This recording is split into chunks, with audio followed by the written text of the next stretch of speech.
ಸೃಷ್ಟಿಯ ಸೊಬಗಿನ ವಾತಾವರಣದಲ್ಲಿ ಪ್ರಕೃತಿ ನಿಯಮಕ್ಕೆ ಅನುಗುಣವಾಗಿ ಪ್ರತಿಯೊಂದು ಕಾಲವನ್ನು ಅನುಭವಿಸುವಂಥದ್ದು ಭೂಮಂಡಲದ 84 ಲಕ್ಷ ಜೀವರಾಶಿಯ ಹಕ್ಕಾಗಿದೆ. ಹಾಗೆಯೇ ಮಹಾಶಿವರಾತ್ರಿಯ ತರುವಾಯದ ದಿನಗಳಂದು ಶುಭಾರಂಭಗೊಂಡಿರುವಂತಹ ಬೇಸಿಗೆಗಾಲವು ಮಾರ್ಚ್ ತಿಂಗಳಿನಿಂದ ಮೇ ತಿಂಗಳಿನವರೆಗೆ ಸಾಂಪ್ರದಾಯಿಕ ಪದ್ಧತಿಗೆ ಅನುಗುಣವಾಗಿ ಮುಂದುವರೆದಿದ್ದು, ಪ್ರಸಕ್ತ ವರ್ಷದ ಉಷ್ಣಾಂಶದ ತಾಪಮಾನ ಅತ್ಯಧಿಕ ಪ್ರಮಾಣದಲ್ಲಿ ದಿನೇ ದಿನೇ ಹೆಚ್ಚುತ್ತಲಿದ್ದ ಪರಿಣಾಮವಾಗಿ ಸಮಸ್ತ ಜೀವರಾಶಿಯು ಬೇಸಿಗೆ ಕಾಲದ ಉಷ್ಣಾಂಶಕ್ಕೆ ತತ್ತರಿಸಿರುವಂಥದ್ದು ನಮಗೆಲ್ಲರಿಗೂ ಅನುಭವವಾಗಿರುವಂತಹ ಸಂಗತಿಯಾಗಿದೆ.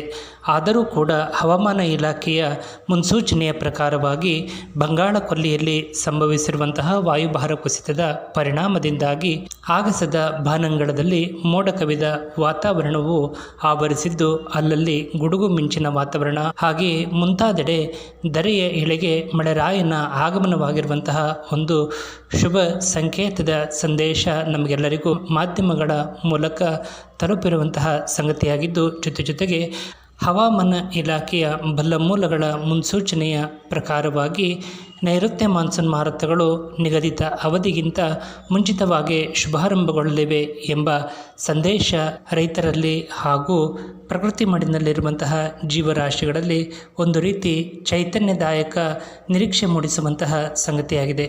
ಆದರೂ ಕೂಡ ಉಷ್ಣಾಂಶದ ತಾಪಮಾನದಿಂದ ಬಳಲಿರುವಂತಹ ಸಮಸ್ತ ಜೀವರಾಶಿಯು ಧರೆಯ ಎಳೆಗೆ ವರುಣರಾಯನ ಆಗಮನ ಅದೆಂದಿಗಾಗುವುದೋ ಎಂಬ ಒಂದು ಕಾತರತೆಯಿಂದ ಕಾಯುತ್ತಿರುವಂಥದ್ದು ನೀವೆಲ್ಲರೂ ಪ್ರತಿನಿತ್ಯ ಸಾರ್ವಜನಿಕ ವಲಯಗಳಲ್ಲಿ ಕೇಳುತ್ತಿರುವಂತಹ ಸಂಗತಿಯಾಗಿದೆ.